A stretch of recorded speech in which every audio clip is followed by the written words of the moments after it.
ইউরোপের দেশ অস্ট্রিয়া 14 বছরের কম বয়সী মেয়েদের জন্য স্কুলে হিজাব নিষিদ্ধ করার আইন পাশ করেছে। 11 ডিসেম্বর দেশটির সংসদ এ আইন অনুমোদন করেছে বলে জানিয়েছে ফরাসি বার্তা সংস্থা এএফপি।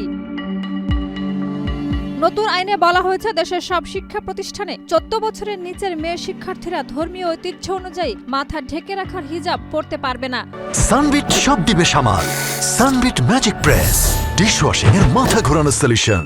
সরকার দাবি করছে মেয়েদের নিপীড়ন থেকে রক্ষা করতে এই পদক্ষেপ নেওয়া হয়েছে। তবে আন্তর্জাতিক মানবাধিকার সংগঠন এবং বিশেষজ্ঞরা বলছেন এই নিষেধাজ্ঞা বৈষম্যমূলক এবং সমাজে বিভাজন আরও বাড়াতে পারে। কঠোর অভিবাসন বিরোধী মনোভাব বাড়তে থাকায় সরকারের উপরে চাপ বেড়েছে। এরই ধারাবাহিকতায় চলতি বছর স্কুলে হিজাব নিষিদ্ধের প্রস্তাব আনা হয়। বিরোধী গ্রিন পার্টি এ বিধিনিষেধকে সংবিধান বিরোধী উল্লেখ করে ভোট দেওয়ার পরও আইনটি পাশ হয়।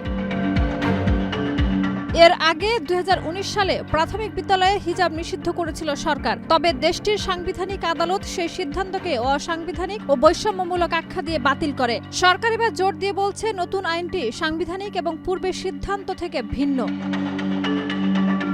আগামী বছরের ফেব্রুয়ারি থেকে স্কুলগুলোতে শিক্ষক, অভিভাবক ও শিক্ষার্থীদের নতুন নিয়ম ব্যাখ্যা করা হবে। প্রাথমিকভাবে কোনো জরিমানা করা হবে না, কিন্তু নিয়ম বারবার ভঙ্গ করলে সংশ্লিষ্ট শিক্ষার্থীর অভিভাবকের বিরুদ্ধে 150 থেকে 800 ইউরো পর্যন্ত জরিমানা করা হবে।